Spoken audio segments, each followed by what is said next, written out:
Obviously a tough one to swallow. Had a chance to be a pretty special night, and just really appreciate the stadium tonight, the students showing up and the way they support our program and the fans. I mean, Dowdy Ficklin Stadium was rocking in the fourth quarter, and our kids gave us a chance to knock off a nationally ranked opponent, and we just couldn't get that score we needed there at the end.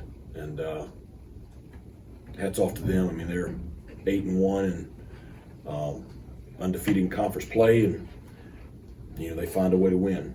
But I've got a great bunch of kids. They played their tails off. They prepared all week very, very well. Came out very, very confident, very aggressive, and gave us a chance. And that's what makes it a tough one to swallow. And we're all hurting right now just because everyone in this building continues to invest heavily each day and for each other. And that's the special something we have right now. And I have no doubt that they're going to continue to go out and they're going to play their tails off. And that's just who they are. So, Coach, y'all got off to the good start offensively, and then I think it was 47 yards over the last three quarters. So what changed from your vantage point there? Well, I mean, we knew we were facing a very good defensive football team, and they've been a challenge all year for a lot of people. But we just never could get consistency going, with drives, and couldn't generate really a big play in the second half. We had a couple of big plays on the opening drives of the ball game that gave us the lead, and we just couldn't find those in the second half. We had a couple opportunities, just for whatever reason we couldn't break that run when we had a chance. We couldn't make that big play down the field when we had a chance. And we'll look at it tomorrow and see where they're at. But you only get so many opportunities against a team like that.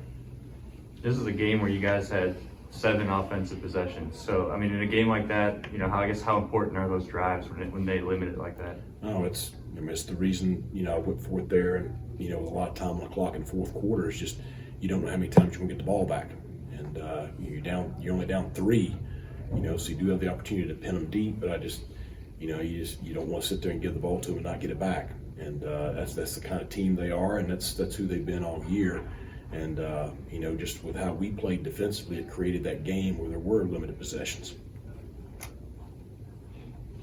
What was the ref's reasoning for that questionable pass interference penalty? I don't know. Coach, now I think 6 of 8 games y'all had the ball in the fourth quarter, a chance to tie or take the lead, and just unable to get over that hump. Is that just what adds to the the frustrating spell you guys are on? It's frustrating. It also says a lot about our kids.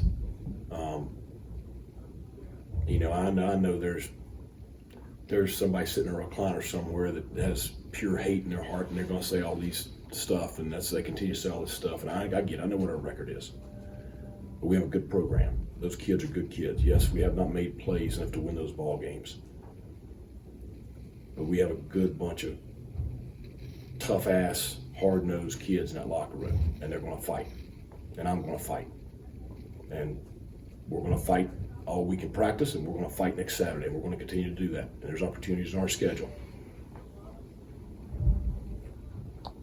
That final drive, they get it back. I think it was 7 minutes left, and y'all got them in some third down situations, a 4th and short. Just how tough was it not to get the ball back there one final time? Yeah, I thought we got a little tired in the second half, and it's we just weren't able to get them stopped. I mean, that's what they've done all year to people, and we had chances and just could not get them stopped, and that's why I knew.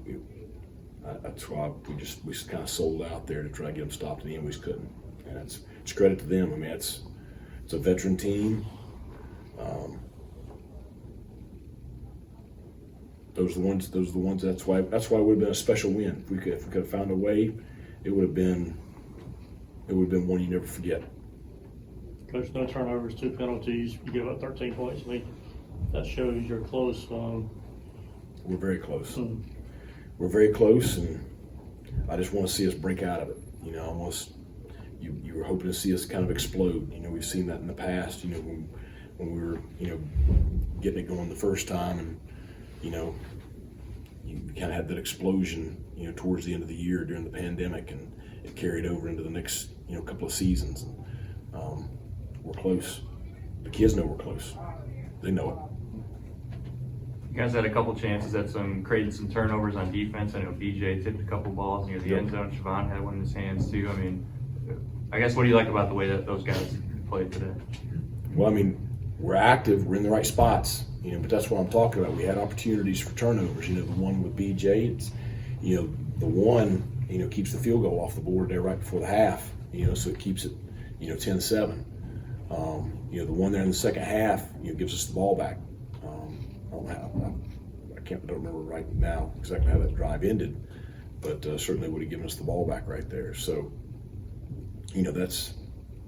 but we're there to make the play, and that's another one of those things. Just we've got to make it. So, but I can't sit here and do anything but just salute our kids for the way they fought. I'm just telling you. That locker room in there is hurting because they're so invested here at East Carolina University and so invested in each other. Any other questions for Coach? Coach, the defense, obviously you mentioned the fatigue in the fourth quarter. They're out there for 69 plays and 38 minutes of the game. How did you feel like they were able to still kind of keep you guys in it in the second half in spite of that? No, they battled. We lost a couple of guys early in the ball game, which was a little thin. And I'm telling you, guys battled. And, you guys, all you see is the stuff on game day, but I'm telling you, you should see the way they prepare. They're sitting there last night in our meetings, this morning in our meetings, and, with the picture pages and stuff. And they can tell you what's coming as soon as they see a formation, or as soon as they see a certain alignment, or an offensive lineman, just a certain kind of state. They'll tell you what's coming. They study it, and they're so prepared, and they give you a chance because they go out there. They're communicating at a very high level, and they give you a chance because of the preparation that they're putting in throughout the week. It's really impressive. It's very impressive to watch. I just want them to have the success and the rewards as a result of it. Just curious, did you talk to Willie pregame at all about kind of what y'all are going through this year and how it maybe compares to what they went through a couple of years ago, and kind of did he say anything to that? A little bit. He's always very respectful of our program. He appreciates the toughness because that's how his teams are. But I'm sure we'll catch up after the season. But I know that everybody left them for dead a couple of years ago, and they've come out of it pretty good. So that's why I say we're not that far off.